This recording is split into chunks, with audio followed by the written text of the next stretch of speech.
Date over ছিল। ও অধৈর্য হয়ে গেছে। আমরাও প্রায় অধৈর্য হয়ে ম্যাডামের বলছি যে, "ম্যাডাম ও আর পারতেছে না, অধৈর্য হয়ে গেছে। সিজারে নিয়া যান।" আসসালামু আলাইকুম।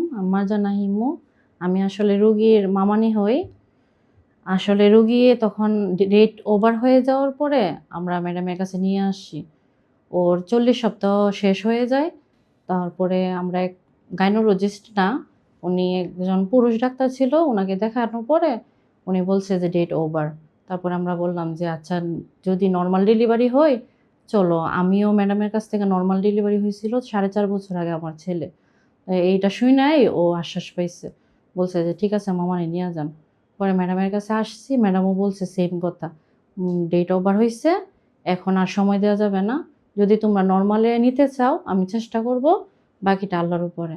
তারপরে আমরা ম্যাডামের কথায় বিশ্বাস করে আমরা এটা নরমাল ডেলিভারির জন্য ম্যাডামের বলছি। পরে এক পর্যায়ে গিয়ে ও অধৈর্য হয়ে গেছে। আমরাও প্রায় অধৈর্য হয়ে ম্যাডামের বলছি যে, "ম্যাডাম ও আর পারতেছে না, অধৈর্য হয়ে গেছে। সিজারে নিয়া যান।" পরে ম্যাডাম আবার ৪ বার আল্ট্রা করার পরেও বলছে যে, "ওর তো পজিশন সবই ঠিক আছে। তোমরা কেন অধৈর্য হইছো? তুমিও তো নরমাল ডেলিভারি তোমার হইছে। তুমি তো জানো এটা ফেস করছো যে কিরকম ব্যথা হয়। তাহলে তুমি কেন ওরে ভরসা দিতে পারতেছো না?" তারপরে আমিও বুঝাইছি, ওর মাও বুঝাইছে, নানু আছিল, ও বুঝাইছে, ম্যাডামও বুঝাইছে।